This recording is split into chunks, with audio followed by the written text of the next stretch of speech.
America యుద్ధ విమానాలు యెమెన్పై బాంబుల వర్షం కురిపించాయి.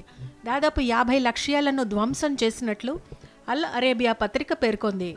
సనా, హుదైదా, అమ్రాన్ నగరాలపై జరిపిన తాజా దాడుల్లో హుదైదాలోని పోర్ట్ విమానాశ్రయం ధ్వంసమైనట్లు హౌతీలు చెప్పారు.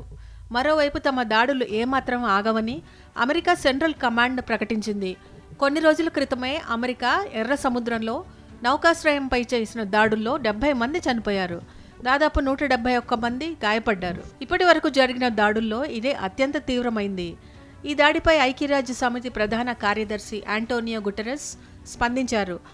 హౌతీ రెబెల్స్ విషయంలో అత్యంత కఠినంగా వ్యవహరించాలని అమెరికా అధ్యక్షుడు ట్రంప్ ఆదేశించడంతో ఈ దాడులు జరుగుతున్నాయి. హౌతీలకు ఇంధనాన్ని అందించే స్థావరాన్ని ధ్వంసం చేయాలనే ఉద్దేశంతో దాడులు చేశామని అమెరికా సెంట్రల్ కమాండ్ ప్రకటించింది.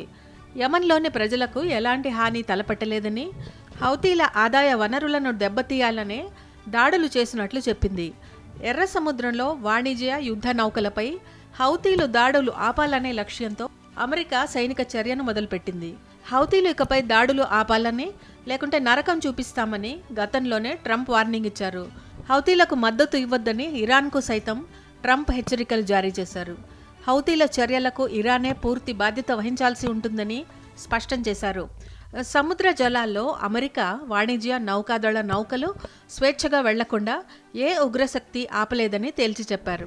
గాజాపై ఇజ్రాయెల్ దాడులను నిరసిస్తూ యెమెన్లోని హౌతీ తిరుగుబాటుదారులు ఎర్ర సముద్రంలో పశ్చిమ దేశాలకు చెందిన వాణిజ్య నౌకలను 2023 నుంచి లక్ష్యంగా చేసుకున్నారు.